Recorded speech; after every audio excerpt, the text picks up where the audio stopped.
আমাদের জায়গা থেকে আমার যেটা মনে হয় আসলে যে আমাদের বিএনপির একজন গুরুত্বপূর্ণ সদস্য, আমাদের কেন্দ্রীয় কমিটির আমাদের দুদু ভাই, যিনি তার জায়গা থেকে মন্তব্যটি করেছে, আমি মনে করি যে এটি আসলে তার জায়গা থেকে হয়তো ব্যক্তিগত মন্তব্য, এটা দল হিসেবে বিএনপির নয় প্রথমত। আর দ্বিতীয়ত হচ্ছে আমরা আমাদের জায়গা থেকে প্রত্যাশাও করি না, কারণ তারা আমাদের রাজনীতিতে তারা সিনিয়র, আমরা চাই তাদেরকে দেখে আমরা শিখবো, সামনের দিকে এগিয়ে যাব। কিন্তু তারা যদি এইরকম তাদের যারা বয়সের দিক থেকে অন্তত অনুজ রয়েছেন তাদেরকে সামনে রেখে প্রতিহিংসামূলক বা ছোট করে কথা বলার এই কালচারটা আবার তৈরি করে, যেটা আমরা দেখতাম যে শেখ হাসিনা ডক্টর ইউনূসকে নিয়ে ছোট করে বিভিন্ন কথা বলতেন, খালেদা জিয়াকে নিয়ে ছোট করে বিভিন্ন কথা বলতেন।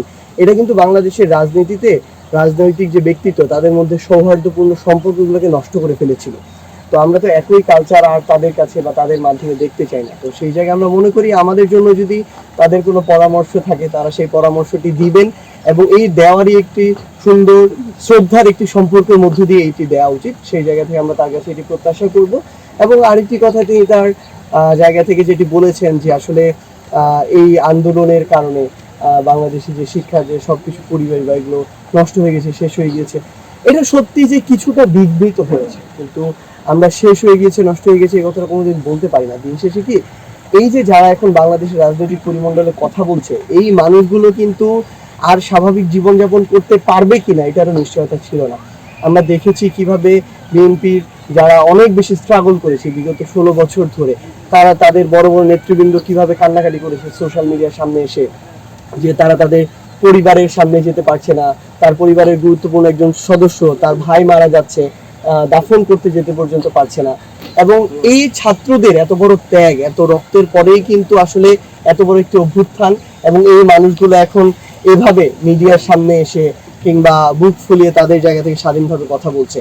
সো ক্ষতিটা অবশ্যই কিছুটা না কিছুটা হলেও পড়াশোনা পরিবেশ বিঘ্নিত হয়েছে, ছাত্রদের ক্ষতি হয়েছে, কিন্তু এই যে এত বড় ত্যাগ, এই ত্যাগ কিন্তু শুধুমাত্র মানে তাদের ত্যাগ নয়, এটা পুরো বাংলাদেশের জন্য ত্যাগ। এই ত্যাগ কিন্তু ইভেন তাদের জন্য যারা এতদিন ধরে রাজনীতিটা ঠিক মতো করতে পারেনি।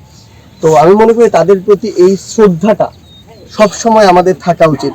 কোন রাজনৈতিক গেল আসলো এটা ফ্যাক্ট না। আগামীর বাংলাদেশে যদি আমরা গণতান্ত্রিক বাংলাদেশের দিকে এগিয়ে যাই সামনে, তাহলে যেই রাজনৈতিক দলই ক্ষমতায় আসুক না কেন, যেই ছাত্ররা এই অভ্যুত্থানের সামনে থেকে নেতৃত্ব দিয়েছে, তাদের প্রতি এতটুকু শ্রদ্ধা সকল রাজনৈতিক দলের ব্যক্তিবর্গের থাকা উচিত। এবং আমি বিশ্বাস করি যে এই ক্ষেত্রে বিএনপি তাদের জায়গা থেকে কিংবা বিএনপির কোনো নেতা তাদের জায়গা থেকে আরো বেশি এই দায়িত্বটি পালন করবেন, কারণ যেহেতু তারা বড় দল, তাদের কাছে মানুষের প্রত্যাশা অনেক বেশি। খাওয়া দাওয়া